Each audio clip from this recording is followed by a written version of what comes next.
Thank you very much, Ivan. And first of all, thank you very much for the organizers of this very relevant conference and for being invited to this panel. We're talking in this panel about the new strategies after the transformation, in particular with regard to Russia's role in the new world order.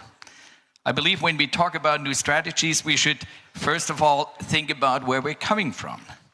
And as a German, I think it is clear that Germany in particular has a special relationship with Russia. After all, it was the Soviet Union that freed our country from fascism in a war in which more than 25 million people from the Soviet Union sacrificed their lives. And also from a German perspective, we have to acknowledge that it was predominantly Russia to whom we owe the reunification of our fatherland. I do recall very well in 1990, at the time I worked in the GDR Volkskammer Parliament, when Mikhail Gorbachev accepted that Germany should be unified without having to leave NATO. Clearly, this understanding at the time was, regardless of whether it was ever formalized in a treaty, that NATO would not move eastwards as long as it was not transformed into a system of collective security of which Russia would be an integral part. I do also recall the speech of President Putin before the Deutsche Bundestag in 2001. By the way, that speech took place just 2 weeks after 9/11, in which he declared the Cold War to be over once and for all and offered that a system of collective security be established which would provide for security and stability in a world that was at the time in Russia as well as in the US threatened by a wave of terrorism. And let me quote the most important words of President Putin's speech. He said, and I'm quoting, "I am of the opinion that Europe will only consolidate its reputation as a powerful and independent center of world politics in the long run if it combines its own capabilities with Russia's human, territorial, and natural resources, as well as with Russia's economic, cultural, and defense potentials." I also remember the good, reliable, and mutual beneficial business relationship of my former employer Ruhrgas with Russian gas producers.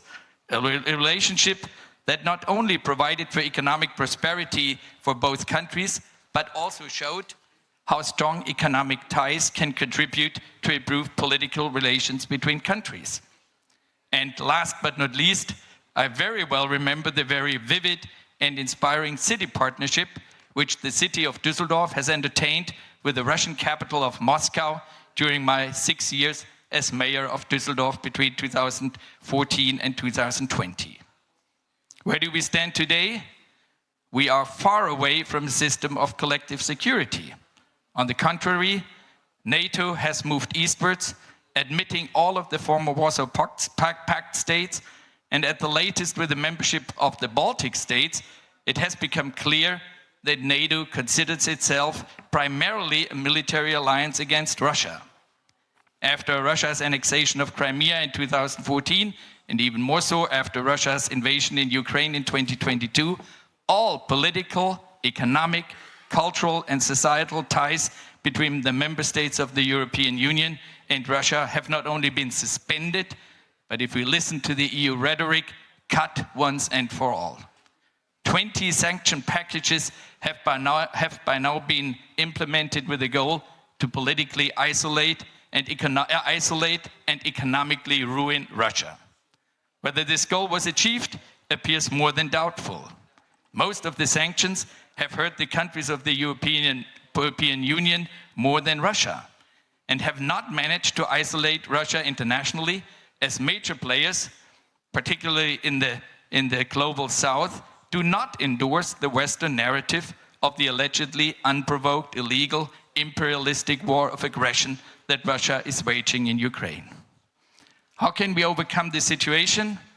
I guess it might be helpful to remember what President Putin said in the Bundestag in 2001. His message was that Europe will be marginalized unless the European Union and Russia join forces.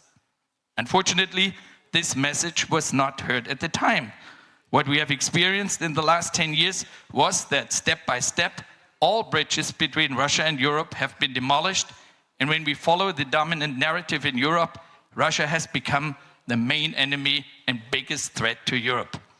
At the same time, Europe's role in international politics has successively been marginalized, with the US and China becoming the dominant powers, and Western Europe being no longer a partner in leadership with the US, but increasingly sidelined and humiliated by it, whereas Russia runs the risk of becoming a junior partner of China.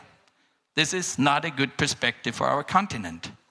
What we need is to push the reset button in our bilateral relations. We have a historical blueprint how political hostilities and cleavages can be overcome and Cold Wars can be ended. I'm talking about the policy of détente as it was designed by the former German Chancellor Willy Brandt. He understood that it is common interests and shared challenges that can pave the way not only to peaceful coexistence, but to mutually beneficial political and economic relations. If we believe we have to fight for ideologies or absolute values, I believe we are on the wrong track.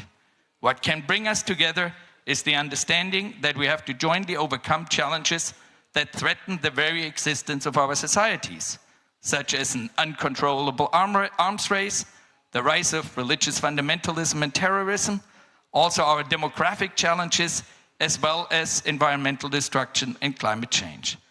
And it is, of course, in our interest that we understand that Europe, and we should not forget that Russia is in terms of size and population the largest country in Europe, can achieve so much more if we follow President Putin's recommendation and combine the capabilities of the European Union with Russia's resources and potentials. The first step to do that is communication and exchange. If we want to overcome hot and cold wars, we need to talk with each other. We need to reestablish relations on all levels: cultural, societal, educational, economic, and of course, political. Maybe reviving city partnerships as the one between Düsseldorf and Moscow would be a first step in this regard. With communication, mutual understanding will grow, and also the acknowledgement of commonalities and, where they do not exist, complementarities to our mutual advantage. I strongly believe that it is time to open a new chapter in European history, and I'm talking about Europe as a whole. Let me finish my remarks on a personal note. You may have heard of Jacques Tilly. Jacques Tilly is the artist who designed the floats for the Düsseldorf Carnival Parade.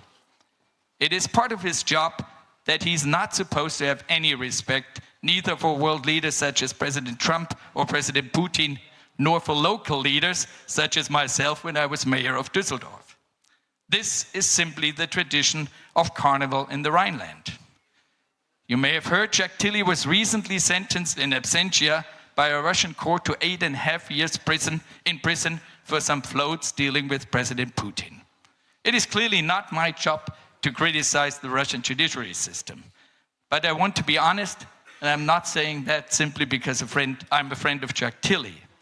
Such a verdict not only ignores long-standing carnival traditions in Germany, it also plays into the hands of those Russophobic ideologists that try to make us believe that Russia should not be part of Europe. Thank you very much.